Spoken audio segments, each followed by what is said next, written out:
হারাই, সোনার গৌর হরিকে হারাই। দেখো আজ সকলে কাঁদে গো, আজ সকলে কাঁদে গো, আজ সকলে কাঁদে গো, কাঁদে গো। আমার প্রাণের গৌর হারাই, সকলে কাঁদে গো,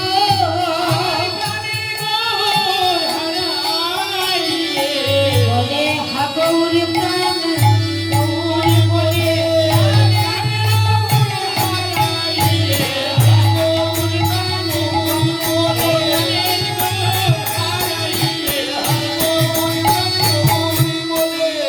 আজ সকলে কাঁদে গো।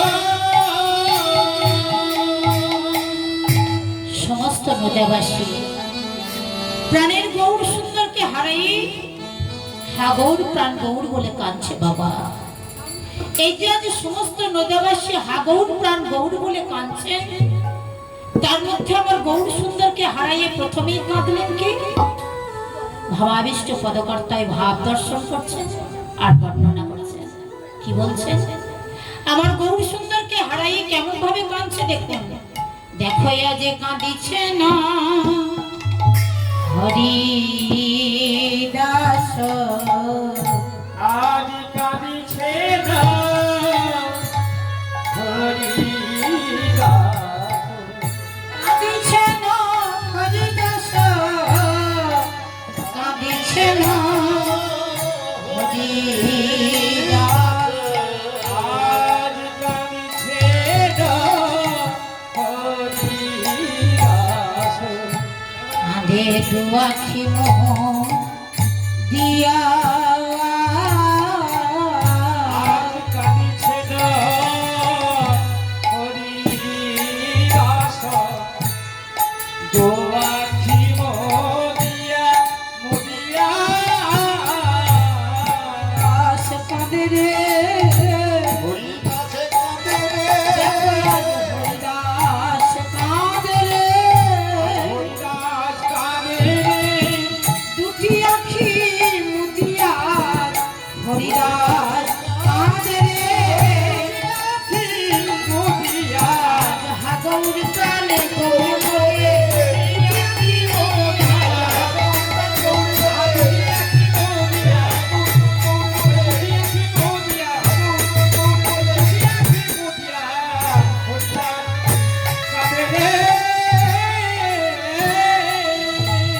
হরিদাস ঠাকুর আমার গৌর সুন্দরকে হারাই কেমন ভাবে কাঁদছে বাবা। দুটি আখি মুক্ত করি, দুটি নয়ন বন্ধ করি হা গৌর প্রাণ গৌর বলে কাঁদছে। একজন নদিয়া নাগরিক হরিদাস ঠাকুরের ওই ভাব দর্শন করছেন আর বর্ণনা করছেন। বলছেন হ্যাঁ গো হরিদাস, হরিদাস গৌর সুন্দরকে হারাই তুমি কাঁদছো বটে, কিন্তু অমর করে তুমি দু আখি বন্ধ করি, দুটি নয়ন বন্ধ করি, দুটি চোখ বন্ধ করে কেন কাঁদছো হরিদাস? তার প্রত্যুত্তরে হরিদাস ঠাকুর বললেন, এই যে আমার গৌরী দেখা নয়ন, গৌর দেখানো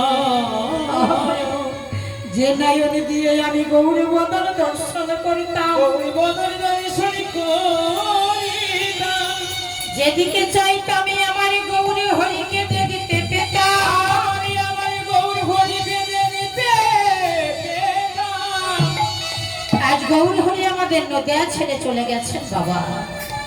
তাই হরিদাস ঠাকুর দেখুন যেদিকে চাইতেন সেদিকেই আমার গৌর হরিকে দেখতে পেতেন। শাস্ত্র বলছেন যাহা যাহা নেত্র পড়ে তাহা তাহা কৃষ্ণ স্ফুরে। আমাদেরও তো নয়ন আছে বাবা, আমাদেরও তো দুটি চোখ রয়েছে, আমরা কেন গৌর লীলা দর্শন করতে পারি না? আমরা কেন গৌর রূপ দর্শন করতে পারি না?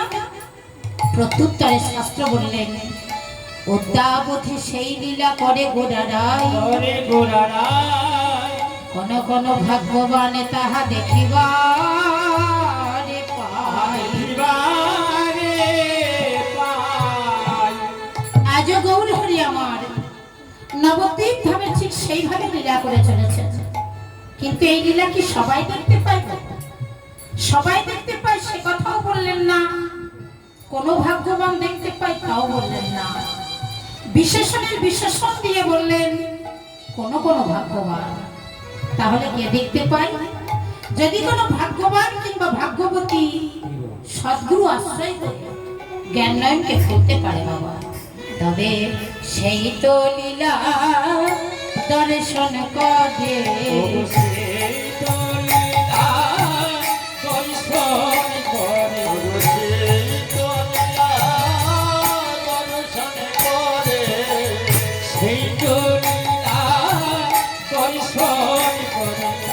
যে জ্ঞান নয়নকে খুলতে পারে সেই তো লীলা দর্শন করে।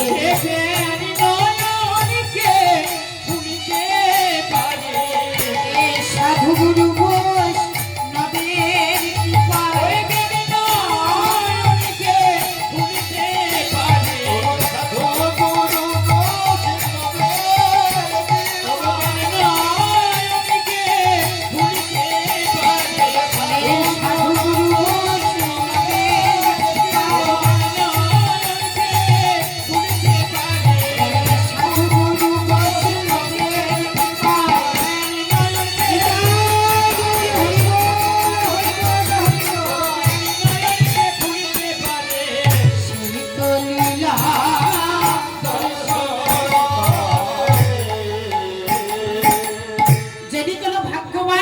ভাগ্যবতী সদ্গুরু আশ্রয় করে জ্ঞান নয়নকে ফেলতে পারে।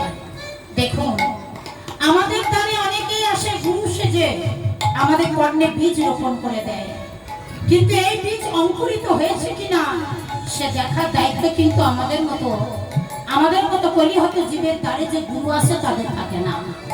তাই আমাদের মতো মায়ামুক্ত জীবগণকে শিক্ষা দিলেন, হে জীব, গুরুকর্ম করার আগে দেখবে সে গুরু আগে নিজেই বাঁচতে জানে কিনা। গুরু যদি নিজেই বাঁচতে না জানে তাহলে শিষ্যকে কেমন করে বাঁচাবে? আমাদের মতো মায়ামুগ্ধ জীবগণকে শিক্ষা দিলেন, গুরু করবে চিনে আর প্রসাদ মারবে টেনে। অবৈষ্ণব গুরু কভু না করিও ভাই, সে গুরু ত্যাজিয়া ভজ বৈষ্ণব গোসাই।